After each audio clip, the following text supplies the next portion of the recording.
मैं ना बहुत ज़्यादा फूडी हूँ और मुझे रोज़ ना ब्रेकफास्ट में कुछ ना कुछ नया चाहिए। तो आज नए में ना हम लोग आटे वाले मोमोज ट्राई कर रहे हैं।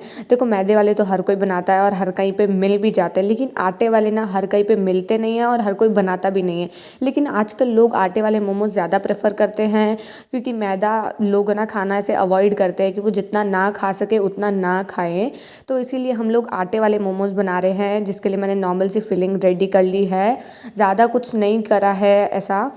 तो नॉर्मल से रेडी कर ली है, उसके बाद नॉर्मल सी ही चटनी बनाएंगे, क्योंकि आज हम लोग नॉर्मल ही फूड बना रहे हैं। ज़्यादा कुछ भी क्रिएटिव करने की ज़रूरत नहीं है। जो चीज़ जितनी नॉर्मल होती है वो उतनी ही अच्छी होती है।